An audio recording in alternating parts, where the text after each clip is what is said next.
Afinal, você coloca a meta e você consegue executar elas? Tal, muitas pessoas não. Eu mesmo demorava e às vezes a gente se confunde um pouquinho.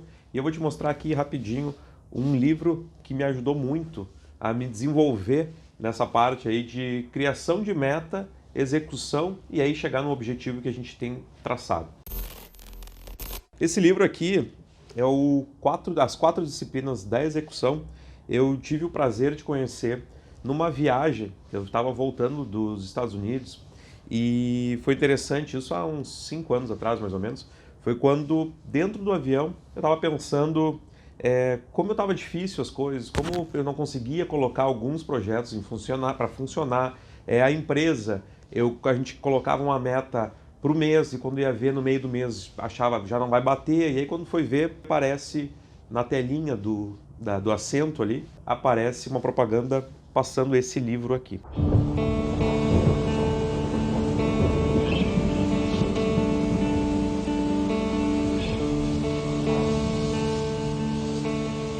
He never thought execution would be so difficult. After all, the people in his organization work for him. Nobody else is paying them. When he was in business school, they never even studied execution. They studied strategy. He's been into his plan almost a year. And if he's honest with himself, not much has really changed.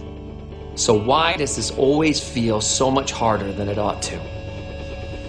Because of the enormous amount of energy required to maintain the operation, the day job, what we call the whirlwind, will suffocate the activities needed to execute on the strategy. Think about the strategies that you've seen fail. How do they die?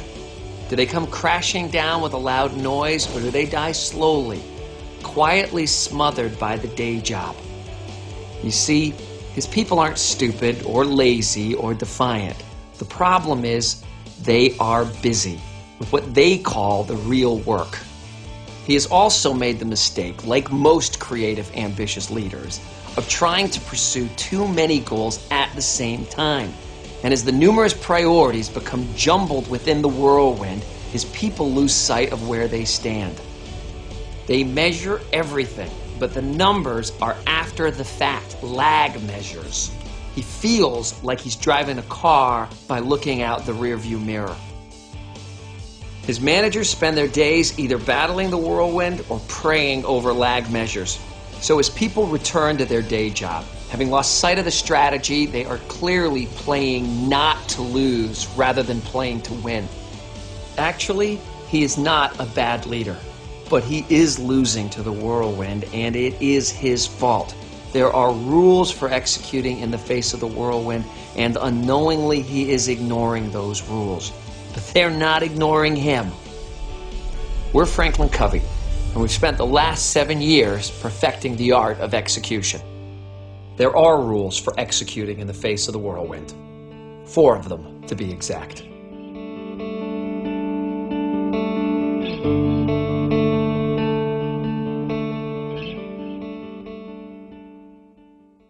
E me chamou a atenção que eles fizeram uma propaganda muito interessante mostrando com relação a como se fosse um redemoinho, que é o que o empresário vive no dia a dia. Quem tem empresa sabe que se você coloca uma meta ou coloca um objetivo de início, quando você vai ver, começam a aparecer algumas coisas. Por exemplo, falta luz, aí de repente sistema que não funciona, funcionário que não vai trabalhar, várias coisinhas que vão acontecendo no dia a dia do empresário ou da própria empresa, e quando se vê, não se colocou as metas ou as atividades, né, as ações que devem ser feitas, não foram feitas da forma correta, e quando se vê, já está no final do mês e a gente começa a pensar, bom, esse mês está perdido, então vamos pular para o próximo. E nesse livro interessante, vou te mostrar aqui, deixa eu sentar aqui para ficar melhor. O que ele trata aqui, principalmente, é com relação a você pegar e colocar um objetivo, então no caso de médio e longo prazo, e aí você vai criando as metas semanais para atingir esse teu objetivo. Mas o grande diferencial desse livro é que ele traz vamos dizer assim, uma sacada, como o pessoal gosta de falar hoje, que é com relação a você criar um placar. Então você tendo um placar, o que seria isso? Você vai pegar exatamente como um jogo de futebol mesmo, ou de qualquer outro esporte que tem placar. Então isso facilita bastante, até mesmo quando alguém entra para ver o jogo, alguma coisa assim, ou os próprios jogadores saberem o que está acontecendo. Então é uma diferença num futebol de estádio profissional daquele jogo de campo, de várzea, que não tem placar nenhum. Qual é o que fica mais prático visualizar e que daí de repente traz mais vontade do time adversário ou até do time que está ganhando, por exemplo, jogar? Aquele que tem um placar. Então quando você coloca, então, vamos supor, para resumir aqui, ele te traz você criar metas, que eles dizem crucialmente importantes, que seriam o quê?